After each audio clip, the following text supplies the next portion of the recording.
کسی نے پالی مرغی تو کسی نے بیچے لولی پاپ۔ ہمارے سیاستدان سیاست کے علاوہ اور کیا کرتے ہیں؟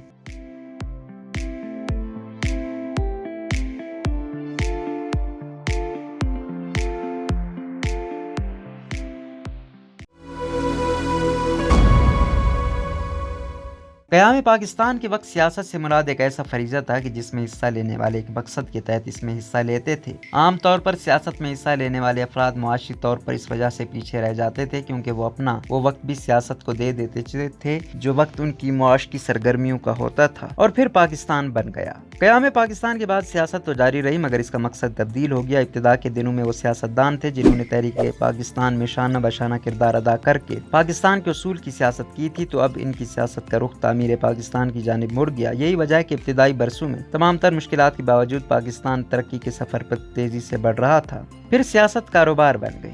جب تک سیاست میں پاکستان کی خدمت شامل رہی تب تک زیادہ تر سیاستدان کی سیاست کا محور صرف ملک کی بہتری رہی، مگر اس کے بعد سیاست کے موڈ میں تبدیلی واقع ہوئی اور سیاست میں فیوڈل لارڈ اور بڑے بڑے کاروباری حضرات اور صنعت کار شامل ہونے لگے۔ یہ وہ افراد تھے جو کہ سیاست میں ملک کی خدمت کے بجائے اپنی طاقت اور دولت میں اضافے کے لیے آئے، اور اسی سبب ان کا مقصد بھی سیاست کے ذریعے اپنے مفادات کا تحفظ تھا۔ لہٰذا اب سیاستدان اپنے سیاسی کارناموں اور خدمات کے بجائے اپنے پیشوں اور اپنے کاروباروں کی وجہ سے پہچانے جانے لگے، جو کہ ان کی سیاست میں آنے کے بعد دن دگنی اور رات چگنی ترقی کرنے لگے۔ Hamza Shahbaz poultry king of Punjab. Hamza Shahbaz جو کہ وزیر اعلیٰ پنجاب ہونے کے ساتھ ساتھ وزیر اعظم پاکستان شہباز شریف کے بیٹے بھی ہیں، ان کو پولٹری کنگ آف پنجاب بھی کہا جاتا ہے۔ ان کے ناقدین کا یہ بھی کہنا ہے کہ پورے پاکستان میں پولٹری کی صنعت میں چکن اور انڈوں کی قیمت کا تعین حمزہ شہبازی کے ہاتھ میں ہوتا ہے۔ اس کے حوالے سے یہ بھی کہا جاتا ہے کہ ان کے اثاثوں کی مالیت ان کے والد شہباز شریف سے زیادہ ہے، یا دوسرے لفظوں میں وہ اپنے والد سے زیادہ دولت مند ہیں۔ گزشتہ دنوں نیب نے بھی ان کی آمدنی سے زیادہ اثاثوں کے کیس میں گرفتار کیا تھا، تاہم اس کے باوجود ان کے اثاثے دن دگنی اور رات چگنی ترقی کر رہے ہیں۔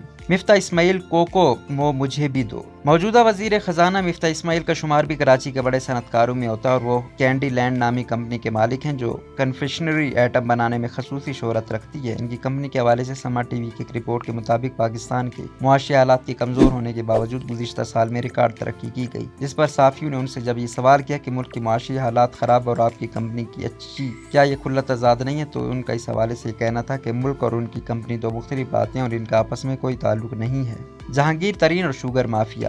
یہ حیرت انگیز بات ہے کہ ہمارے ملک میں موجود شوگر ملز کے مالکان کا براہ راست تعلق کسی نہ کسی طرح سے سیاست سے ضرور ہے۔ کچھ شوگر ملز جہانگیر ترین کی ہیں تو کچھ آصف علی زرداری کی ہیں، اور یہ تمام فیکٹری مالکان ملک بھر میں چینی کی قیمت کو نہ صرف تعین کرتے ہیں بلکہ اس کے ذریعے بے تحاشا منافع بھی کماتے ہیں۔ یہ تو ایک چھوٹی سی مثال ہے، اس کے علاوہ معاملہ گندم کی قیمتوں کا ہو یا بڑے بڑے ہاؤسنگ پروجیکٹ کا، ہر شعبے میں ہمارے سیاستدان اپنی طاقت کا استعمال کرتے ہوئے خود کو دولت مند ترین اور عوام کو غریب ترین کر رہے ہیں۔ سیاست کو کاروبار سے الگ کرنے کا آسان طریقہ۔ عوام کے اندر یہ سوال پیدا ہونا ایک فطری عمل ہے کہ جب ملک کی معاشی حالت کمزور ہے تو ایسی صورتحال میں ان سیاستدانوں کے کاروبار دن دگنی رات چگنی ترقی کیسے کر سکتے ہیں۔ اس کے ساتھ ساتھ ایسا قانون بھی پاس ہونا چاہیے کہ کسی بھی سرکاری عہدے یا سیٹ پر موجود شخص اپنا ذاتی کاروبار نہیں چلا سکتا۔ اس کے علاوہ اس بات کا خصوصی طور پر حساب ہونا چاہیے کہ سرکاری عہدے پر کام کرنے کے دوران ان کے اثاثوں پر کیا فرق پڑا، اور جس طرح اسمبلی میں حلف اٹھانے سے پہلے اپنے اثاثے ڈکلیئر کرنے ضروری ہیں، اسی طرح سیٹ چھوڑنے کے بعد بھی اثاثوں کا حساب دینا ضروری ہونا چاہیے۔